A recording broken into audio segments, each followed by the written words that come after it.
here we are. Tuesday, October 21st, 2025. I am Peaches. You want to talk about a first world problem right off the bat? You know, the Amazon Web Service outage yesterday, the AWS outage, affected a whole bunch of things like the dating app Hinge for some reason, Roblox. It caused some issues with Snapchat. Well, the AWS outage not only affected those, but also affected those smart sleep beds that people use that are like $2,000. I was laughing at this. I can never in my entire life imagine having a smart mattress. Call me old-fashioned. I will always want to have just a regular old mattress. I don't care about using a remote to incline it, decline it, change the temperature. I can just get a regular mattress with a cooling sheet, call it good there. But those people that spent $2,000 on some of these smart sleep beds, some of those customers were left stuck in an inclined position or overheating mattresses because of the outage. So they couldn't sleep on their own bed. Could you imagine? 208-535-1015 is the number to get a hold of me for anything, really. I'll be playing some Mario Sounders this afternoon to sign people up for Make the Switch with Brent Gordon Law. If you haven't signed up within the apps, make sure to do so before Halloween. Because Halloween morning, I'll shut the whole thing off. We'll put every single entry into one big bowl. One lucky winner is going to win that Nintendo Switch 2 bundle. Again, thanks to Brent Gordon Law for helping us out. Listen for the Mario Sounder on the air, be caller 13 at 208-535-1015 to earn an extra entry that way. Don't be that person that signs up like 16 different times on the K-Bear app thinking, I just got 16 entries. No, 15 of those are getting deleted. You're getting your one. Sign up once on each app. Make the switch with Brent Gordon Law. Peaches Pit Party will be back here in just a few on K-Bear 101. So this 19-year-old girl, she goes onto Reddit, goes on to the Am I Overreacting subreddit, says that her 26-year-old boyfriend broke up with her because she wore heels to a party, ended up being taller than him. That was the deal breaker. She said he was moody the whole night, and on the way home, he told her that he hates when she wears heels because it makes him feel emasculated, less of a man. The next day, he doubled down in texts, calling her embarrassing, saying she wasn't the kind of woman who could elevate his business or fit into his high-value network. Who is she dating? Some, like, random snooty tech dude from the Silicon Valley area? He also threw in some cringy moments about her being too masculine. Oh, boy. Yeah, you're better off without him. I know she's not listening. Would be funny if she was, but there are a lot of people that get very competitive when it comes to height. It's very weird. Usually you get some dude who's like 6'3", and his entire life he's been told that, you know, he's the tall guy. And then he meets someone like me who's taller than he is and just all of a sudden hates me out of nowhere. Just goes, this guy's taller than me. He starts putting lifts in his shoes to be close in height, but that's not really real. You know, that type of thing. It's weird. There's a lot of just also dudes who are like 5'8" that become extremely jealous because they've always wanted to be the tall guy. You know, growing up, I was told, you know, if I were you, I'd be doing so well in the NBA right now. And then I have to break it down for them. I'm like, dude, the 1% of the 1% make it to the professionals, make it to the professional league.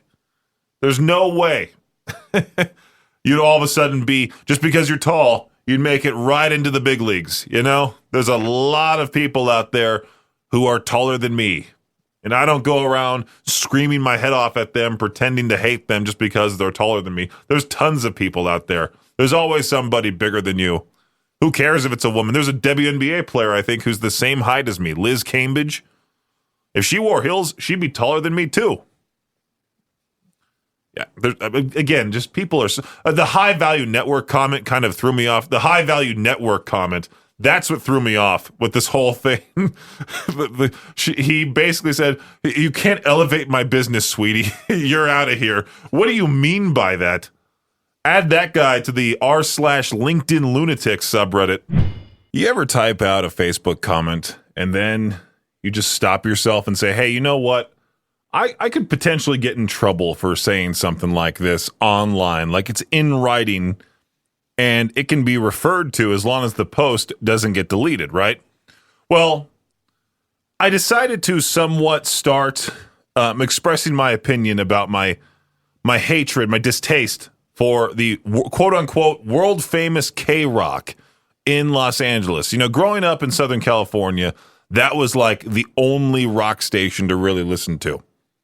And it's not even rock. They're alternative, and they're more so like Southern California reggae rock. What is it that I'm looking for here? They like that reggae rock. They idolize 311. They idolize Sublime. They idolize the Red Hot Chili Peppers, even though the Red Hot Chili Peppers, you know, they're from Michigan, but they idolize California. It's a weird thing, right? Well, the world famous KROQ, I don't know why they put that in their name. The world famous KROQ. Like, there's multiple KROQs across the country. You're the world famous one, right? For sucking. Well, they decided to post the Sick New World Festival lineup that I also posted on the K-Bear Facebook page at K-Bear 101 FM. We actually play these bands on the lineup, unlike KROQ. Well, let's go through the list here. Should we go through the Las Vegas festival lineup there? I don't want to go through both. We'll just choose one. System of a Down, obviously, we play them. Korn, we play them. Bring Me the Horizon. Ministry, AFI. Under Oath. Danny Elfman, well, I could play some of his new stuff. I could play something from him. Acid Bath, definitely. Evanescence. Wage War. KROQ will never even touch Wage War. Even if they did, I bet they would somehow play like this cut-down version of Magnetic and say, oh, look, we played Wage War instead of playing a song like Manic or Stitch, Low. They would never. They would not want to whatsoever. But everybody in the comments is even saying the same thing that I am, saying, I wish the world-famous KROQ would play some of these bands. And so I had to chime in with my comment here. Did it get deleted? I was replying to somebody. Yeah, a guy named Brian said, to celebrate, KROQ should play all these bands on the air this week. And a guy named Jose replied back to him saying if they could stop playing Chili Peppers and Green Day and Sublime for 1 second, they'd have room for some of these great bands. They definitely worship Sublime. I mean, all of their posts have been, hey, we got the guys from Sublime in studio. Let's play them nonstop for a whole day. They're doing some type of show, and then they'll keep playing them even without, promoting them. They'll just keep playing them over and over and over again. Well, I decided to comment. KROQ hasn't been rock as long as MTV hasn't played music. If they could quit worshiping Sublime, Red Hot Chili Peppers, and the rest of that alt garbage and play at least a few bands off of this lineup to start, KROQ would be doing so much better. The edgiest thing they'll do is a radio cut of a soft Bad Omens track, which is 100% the case. But for some reason, Bad Omens did a whole performance at their performance lounge or like their little area. And it sucks because, KROQ gets them. Meanwhile, we've been supporting Bad Omens since like day one and have played all of their songs, even the heavy ones, on the air for as long as they've been, growing in popularity. Anyway, that's enough of my rant here. Let's move on. I wanted to play something heavy, though, off of the Sick New World lineup, a classic Bring Me the Horizon track, just to really prove how much better we are compared to the world-famous KROQ. Bring Me the Horizon, Chelsea Smile. It took a thrilling 7-game series between the Seattle Mariners and the Toronto Blue Jays, but the World Series matchup is set. The Blue Jays outlasted the Mariners. They're now moving on to face the LA Dodgers in the Fall Classic. The Dodgers are favored to win it all, but it ain't over till it's over. I'm hoping Shohei Ohtani, one of the greatest players of all time. NFL Red Zone was once the home of uninterrupted football. That is no longer the case. Fans have noticed that the league has quietly bumped up the number of commercials midseason.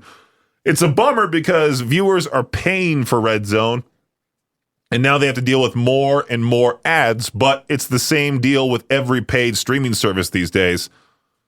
It really does suck. Some number crunchers at the Vegas Insider website ranked the best NFL teams for tailgating in America. They found that the Dallas Cowboys topped the list.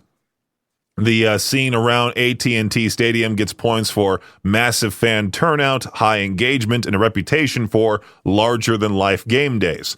Behind them, the Buffalo Bills at number 2, obviously with their legendary tailgates, Denver Broncos at 3, Kansas City Chiefs at 4, Atlanta Falcons at 5. That does it for your Shot Clock Sports Update. Really kind of sucked today. I'm sorry about that. The whole stupid tailgating thing. I wish there was a better headline than that. That does it for your Shot Clock Sports Update right here on K-Bear 101. I talk with our marketing assistant, Maddie Kidd, who's down the hallway. Mad Dog. She's been on the show quite a few times. She really hates bugs, more so just spiders. And most recently, I have been dealing personally with a spider issue, and she would come hang out with me, my girlfriend and such, and she would be very, very, what's the word I'm looking for? Scared of the spiders that were just hanging out above my door for the longest time. But I talked about it on the show. I used that spider killer spray and just sprayed all around. Killed, I think, a few hundred spiders. I was their worst nightmare. I was just spraying away. I wasn't trying to take the spray, turn on a lighter, and make it like a little flamethrower. I was just reading the story here about this South Korean woman. She set her entire apartment ablaze because of a cockroach that she was trying to burn. Yeah. She improvised this flamethrower, tried to kill it. Next thing you know, oh, wait, one of her neighbors died after the whole thing fell to the ground. Oh, that's awful. This lady was just trying to burn a cockroach, and she killed her neighbor. One of the woman's neighbors died after falling to the ground in a failed attempt to escape through a window. Oh, boy. Apparently she's used this method before, and it worked, but this time, yeah. Whole home caught on fire, killed somebody. That's awful. There was a family that used to live in the apartment diagonally of mine, upstairs diagonally, that once they left, all of a sudden a whole bunch of cockroaches just infested their place to the point where it got, my whole building got, was it terminated? Exterminated? Fumigated. That's the word I'm looking for. Got fumigated. These pest control people came in, and the most annoying part was I had to take everything from the kitchen and put it in the middle of the living room with bags. I had to have every single cabinet, everything open for 3 weeks. Everything in my kitchen was in the middle of the living room. So it looked like I was just this giant hoarder. All because cockroaches got in an apartment close to mine. But anyway, I'm glad that's done and over with. I swear if I see another bug somewhere around, even in my place, they're getting killed immediately. Peach's Pit Party on K-Bear 101. Last year, a group of researchers won the 2024 Ig Nobel Prize in Physiology for discovering that many mammals are capable of breathing through their butt. Yeah. You know the Ig Nobel Awards, right? I talked about them for this year. They basically just award those silly studies that scientists do.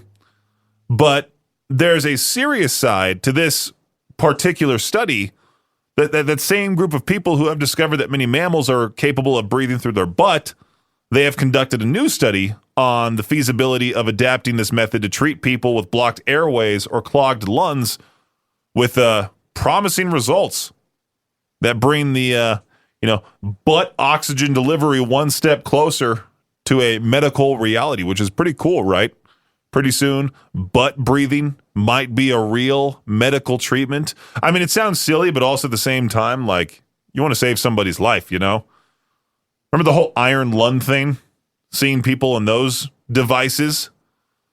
I have a bad feeling like people who eventually get this as a solution, they're just going to be called a butt breather and bullied for a good portion. What is it going to be like? Is it going to be like your butt inflates and deflates when you breathe? Will your whole waist area kind of expand and then contract? Contrast.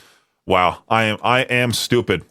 This is certainly like a movie plot. On Sunday, 4 masked thieves stole 8 pieces of jewelry from the Louvre, valued at over $100 million, sparking a national outcry and a nationwide manhunt.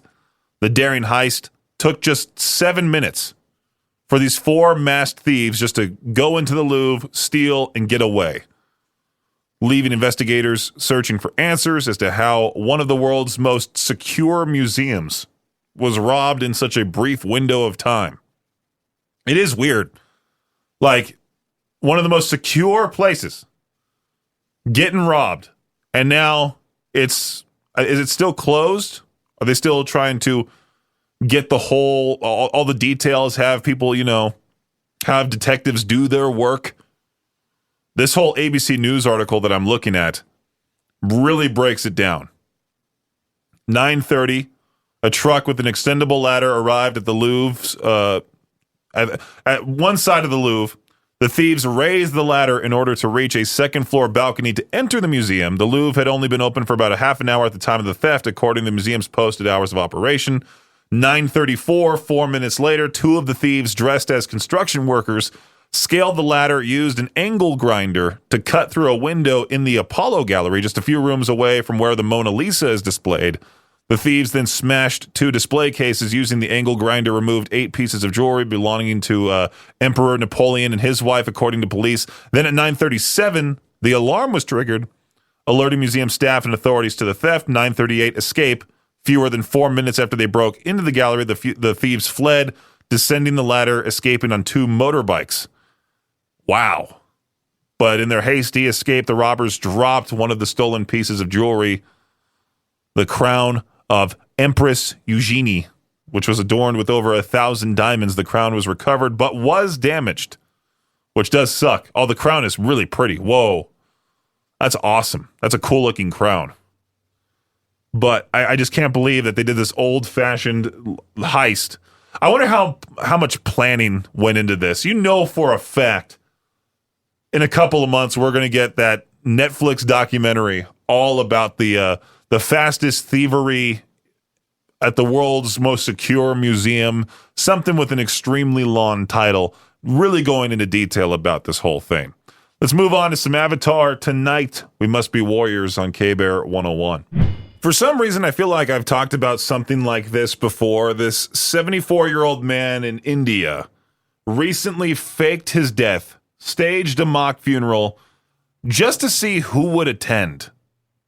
Yeah, people were stunned to learn the man had died. Little did they know he staged the entire event, complete with a fake death certificate, a funeral announcement. Friends and family joined a funeral procession to pay their respects, were even more shocked when he suddenly sat up in his coffin. Those who thought they were mourning his death were now outraged once they realized the whole thing was fake. You go through a lot of emotions, like you're almost thankful that he's alive still, but at the same time, like he did this crap to you. He said he wanted to see how much respect and affection people would give him. To make it up to everybody, he hosted a big feast and invited everyone who attended the funeral. Meanwhile, authorities are looking into whether any laws were broken. That could be a great question for traffic school, powered by the Advocates, every Friday morning, 8:45. I should ask Lieutenant Crane, hey, is it illegal in Idaho to fake your death? Should we Google search that real fast? Is it illegal in Idaho to fake your death? Let's see here. In Idaho, while there is no specific law criminalizing the act of faking your own death, doing so almost always involves committing other serious crimes. The illegal acts typically involved in a fake death can lead to felony charges and imprisonment. Oh, like insurance fraud. Yeah, go down that realm. Traffic School every Friday morning, 8:45 on The Victor Wilt Show. Also, you can find previous episodes of Traffic School powered by the Advocates wherever you get your podcasts or at riverbendmediagroup.com/podcasts. All right, so I was reading something here about Creepy dolls. Creepy dolls unleashed. That's what it says. I just pulled it up right here. Creepy dolls are not necessarily all that scary to me. Like, there's a lot of other things that I'm afraid of compared to tiny little creepy dolls. Now, imagine a bunch of creepy dolls still would not get me, but the History Center of Olmsted County in Rochester, Minnesota, they have opened their vaults to a haunting collection called Creepy Dolls Loose in the Vaults. And it's exactly what it sounds like. A showcase of creepy dolls that look like they've stepped straight out of a horror movie.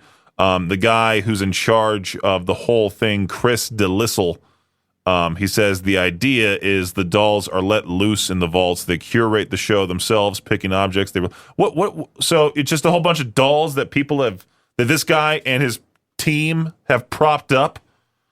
Do people get paid to spend a night with the dolls? That wouldn't necessarily be such a crazy thing to do. Now, if you were to ask me, like, hey, would you spend a night in the Conjuring house? That would be something else. I don't know how I would feel about spending the night somewhere where it's just extremely haunted. I think the Queen Mary does that. I grew up right by the Queen Mary. They used to do this thing. They still do it. I just haven't been in years, called Dark Harbor, where they would have all these different mazes inside the ship. It's quite eerie, and I highly recommend doing something like that, especially this time of year. I've been wanting so desperately to go back home and go to Halloween Horror Nights at Universal Studios, just because they use like the real movie sets and such, and it'd be so cool to see that again. Last time I went, I think, was 2016, and it was one of the worst experiences because I went with all of my Knott's Berry Farm coworkers. We decided as a team just to all meet up at Universal Studios, go see the whole thing. I had to drop each individual person off, and they lived in all these different cities. I didn't get home till 4 a.m. I think that was the scariest part of the night, just watching my gas, go way down, eventually making it home right as, reaches 4 a.m. Anyway, let's do some, I guess, sublime Ensenada. Okay, now I'm recording for the podcast. A shocking case is drawing a lot of attention to Italy's disability benefit system after a man in his 70s allegedly collected benefits for 50 years because he is totally blind. The problem is that he isn't.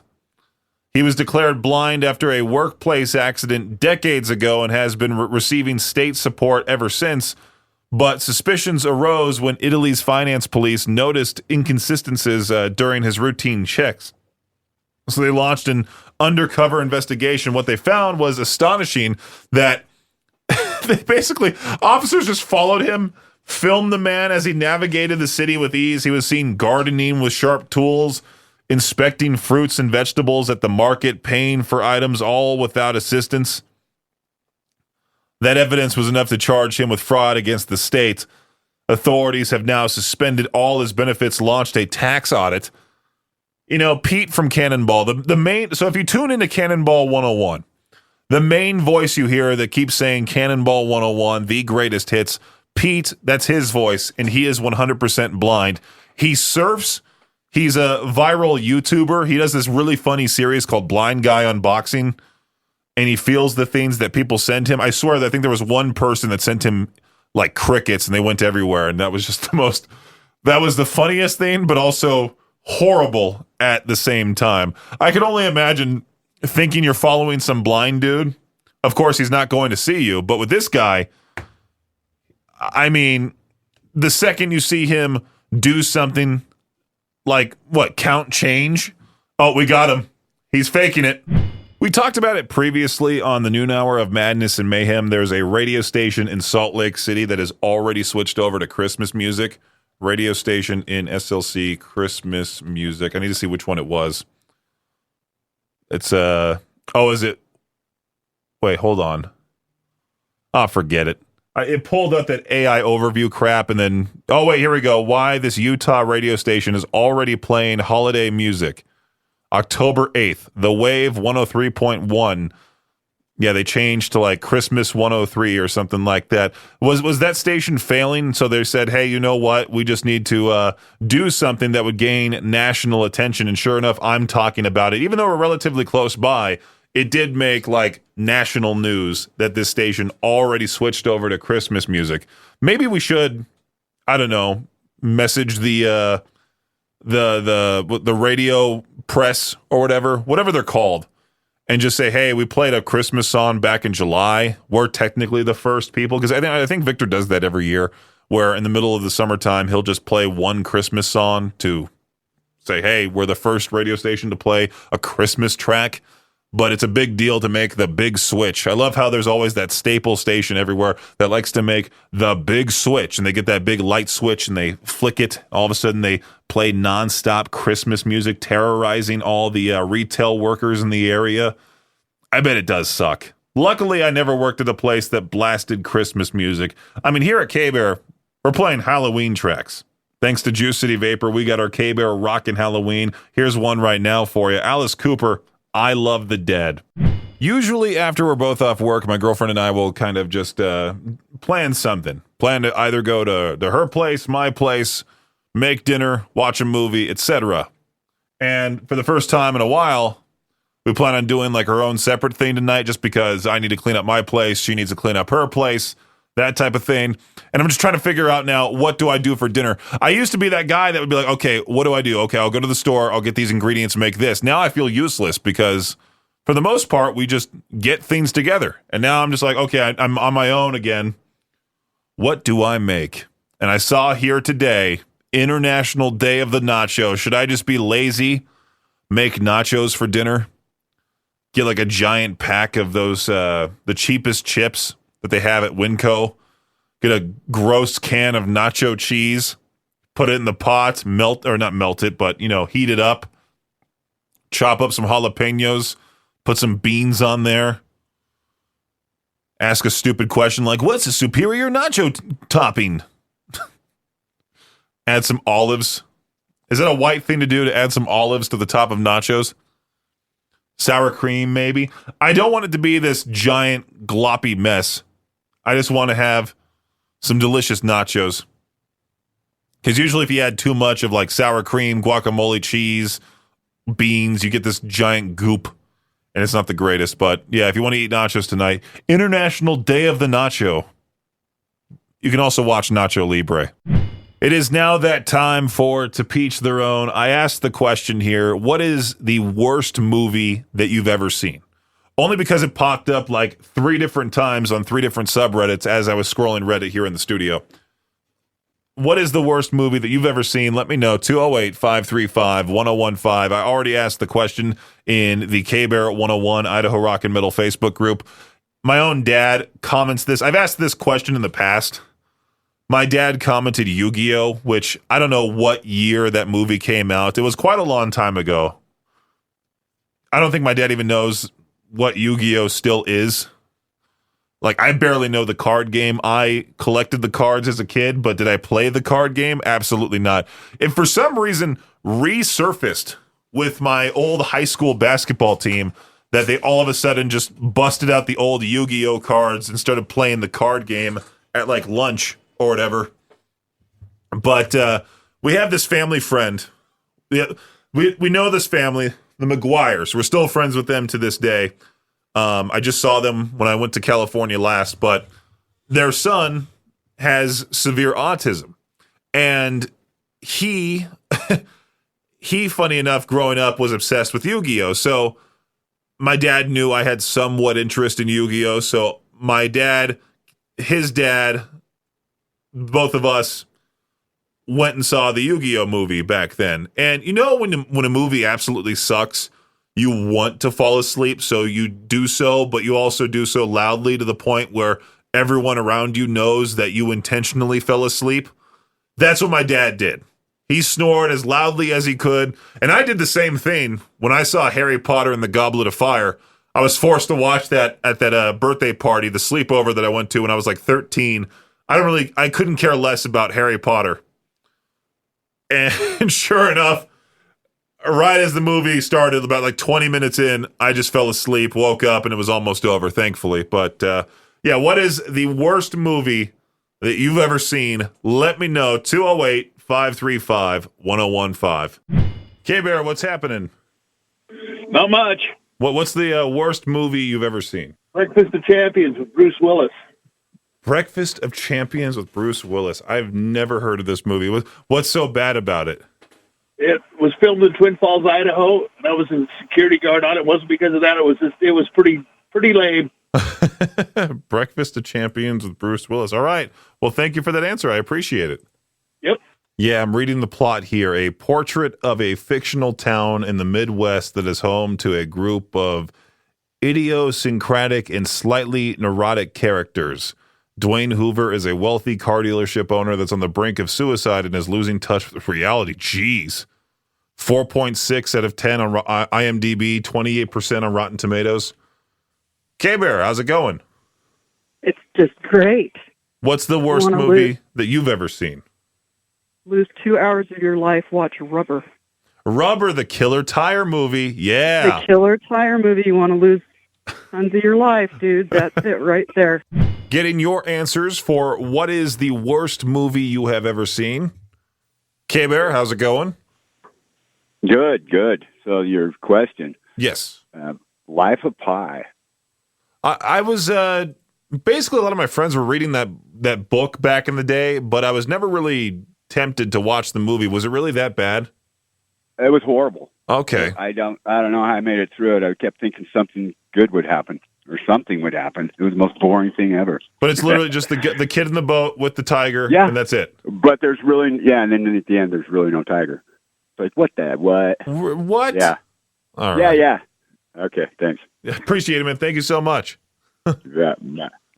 208-535-1015 if you want to answer today's To Peach Their Own question. What is the worst movie you have ever seen?